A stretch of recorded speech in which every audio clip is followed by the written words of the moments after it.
Salut tout le monde. C'est Najwa, bienvenue à ma chaîne. S'il vous plaît, offrez-moi une faveur. Allez-y, aimez-vous, abonnez-vous et laissez-nous commencer. Cliquez sur la cloche pour être averti à chaque fois que je poste une vidéo en ligne. Aujourd'hui, je voudrais vous donner des conseils basés sur ce que j'ai vu aux États-Unis avec Donald Trump et au Royaume-Uni avec Boris Johnson et le roi Charles le troisième. La France, écoutez-vous. Mais premièrement, j'espère que les autres catholiques ou chrétiens passent une merveilleuse semaine sainte. Pâques arrive très bientôt. J'espère que tous mes sœurs et tous mes frères de toute confession, de toute origine se passent une très bonne semaine, quelle que soit leur croyance. Pour la petite histoire, certains d'entre vous peut-être savent que j'ai grandi dans la religion musulmane. Je suis issue d'une longue lignée de chrétiens noirs américains. Mes parents se sont convertis à l'islam dans les années 70. Bien que j'ai su dès mon plus jeune âge que le christianisme m'appelait, j'ai toujours considéré que mes parents, en particulier mon père, nous avait donné une base solide en islam. C'est une belle religion et dans ce contexte, moi je pense qu'elle m'a donné la sensibilité nécessaire pour toujours plaider en faveur d'une diplomatie interconfessionnelle et d'échanges partagés. Mais pour l'instant, je ne veux pas parler de la foi. C'est pour une autre vidéo. Je veux parler d'une France qui peut apprendre des États-Unis et du Royaume-Uni. Vous remarquez peut-être comment mon visage est devenu très sérieux. Donald Trump sera très bientôt, je pense très bientôt, inculpé pour corruption et détournement des fonds illégalement pendant sa présidence aux États-Unis. Et je l'espère, et beaucoup de monde espère que très bientôt il va être inculpé pour la résurrection au Capitole de 6 janvier 2021. Le problème est qu'il ne comprend pas exactement ce qu'il a fait qui était problématique. Il ne comprend pas pourquoi il est réprimandé. Il est presque obligé de prendre du recul. Les femmes, les pauvres, des personnes de communautés brisées, des personnes de couleur et les défenseurs comme moi de multiculturalisme qui ont vécu dans la paix la plus totale pendant 7 ans sentent enfin qu'ils peuvent ressentir un certain soulagement. Même Boris Johnson a entraîné le Royaume-Uni dans un Brexit précipité et funeste. Et les Anglais les plus pauvres, les plus vulnérables, ils payent pour ce miracle. Et apparemment, la monarchie britannique semble de travailler sournoisement en tandem avec les médias corrompus au Royaume-Uni pour faire mentir les gens et minimiser les marques rampantes de racisme, de xénophobie et de sexisme. C'est pourquoi les membres de famille royale, avec l'exception de Prince Harry et de Meghan Markle, sont considérés comme des hypocrites. De nombreux membres de l'extrême droite américaine prétendent la même chose, à savoir que les États-Unis ne sont pas un pays raciste. Ceux qui osent affirmer cela ont manifestement fermé leur esprit et leur cœur. Nos démocraties ont besoin de dirigeants, qu'ils soient conservateurs ou libéraux, pour faire avancer le débat sur la tolérance. Je sais que c'est difficile. Je sais que nous venons d'horizons différents. Mais ces conversations doivent être A. Présentes et B. Respectueuses. Respectueuses des expériences des autres.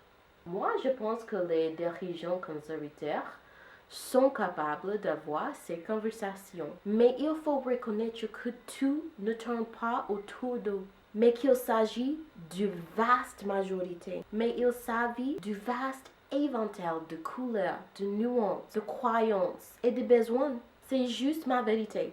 C'est juste mon point de vue. Et tout le monde a un point de vue. C'est ma croyance, c'est la démocratie. Pour moi, pour être un dirigeant qui utilise sa voix pour représenter tous les autres dans son pays, pour écouter et réellement écouter ses concitoyens et agir en conséquence de manière désintéressée et sincère. Le leadership n'est pas une question de soi, mais l'ensemble collectif. Mes gens, mes frères, mes sœurs. Je suis américaine, j'habite en France depuis 5 ans.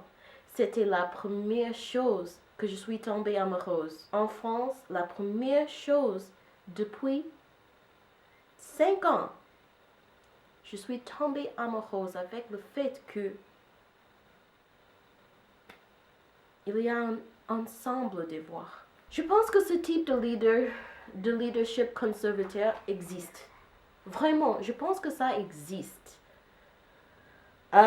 Et dans un instant, je vais parler un peu des exemples pour moi. Et les exemples sont des États-Unis. En ce moment, je continue à comprendre et apprendre sur les politiques françaises. Je ne suis pas absolument douée ou engagée ou expérimentée avec les politiques françaises et je ne parlerai pas dans une manière comme j'ai toutes les réponses parce que non, je suis étrangère en la France, mais je suis française du cœur. Vraiment, je suis française du cœur. Je pense que j'ai des expériences aux États-Unis, j'ai des expériences en France. Les pays sont plus similaires qu'ils veulent admettre, mais aussi ils sont très différents. Et je pense que plusieurs des problèmes que les États-Unis ont rencontrés, la France peut éviter. La France peut éviter ces problèmes. C'est ça. C'est ça. Je suis tombée amoureuse avec la France pour la mentalité ici. Et il y a une menace de cette mentalité. La même menace qui est élu Donald Trump et promet que cet homme très égoïste, très perdu, ne veut pas, absolument pas laisser libre sa puissance. Je pense que ce type de leader conservateur existe, mais Marine Le Pen, et s'il vous plaît, écoutez-moi, elle semble comme une femme vraiment intelligente, vraiment propre, sobre, absolument.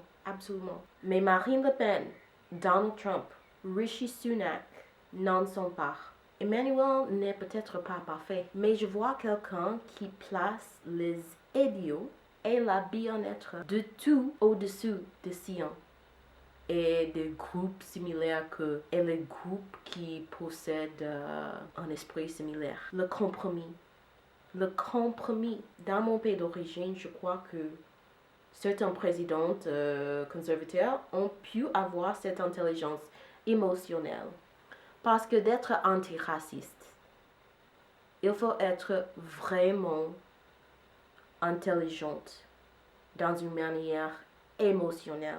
Peut-être Abraham Lincoln, peut-être George Washington, peut-être Ronald Reagan, peut-être George W. Bush. George W. Bush. Je ne sais pas si je suis obligée à dire les noms, les prénoms, les marques américaines avec un accent américain, un accent français. Mais tous ces hommes n'étaient pas absolument, pas forcément attentifs à l'ensemble du pays dans leur approche. Mais quand même, je pense qu'ils ont accompli plus que Donald Trump. Un terme d'une direction de pays tout en reconnaissant le sort des personnes de couleur, des femmes, des pauvres, des étrangers. Je ne vois pas ça chez Marine Le Pen.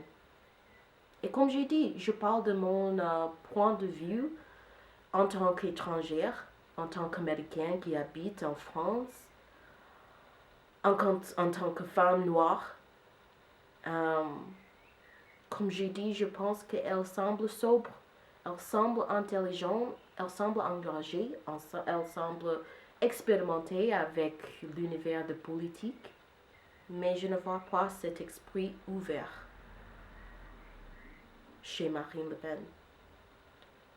Je ne vois pas cette lutte, cette volonté de lutter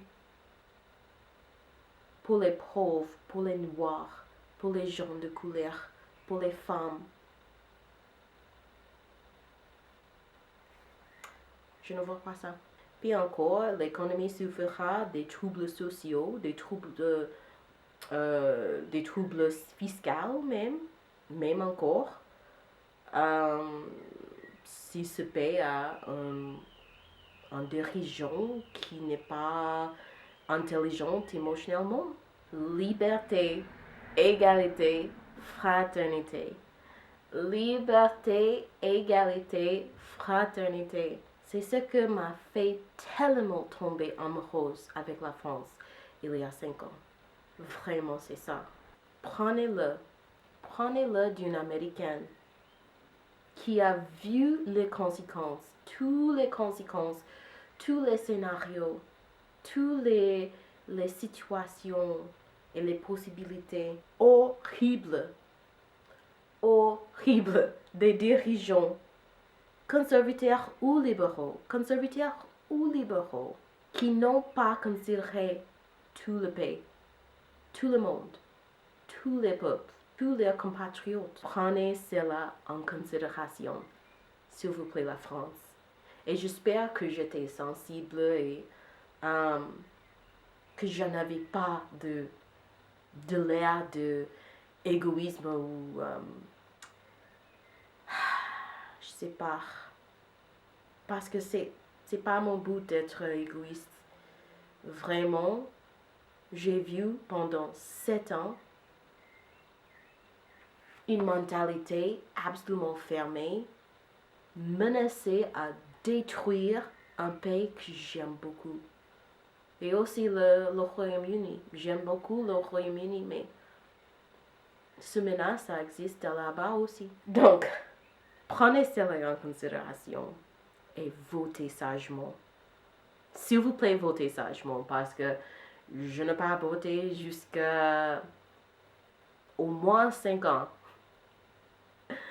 Mais je peux faire les vidéos en ligne et mettre les vidéos en ligne sur YouTube. Donc, s'il vous plaît, votez sagement. Cela étant dit, s'il vous plaît, laissez-moi savoir ce que vous pensez dans la section des commentaires. Et si ce n'est pas déjà fait, s'il vous plaît, aimez la vidéo, abonnez-vous, cliquez sur la cloche pour être averti à chaque fois que je poste une vidéo. Et je vous vais voir la prochaine fois. Bisous. Ok. Bye.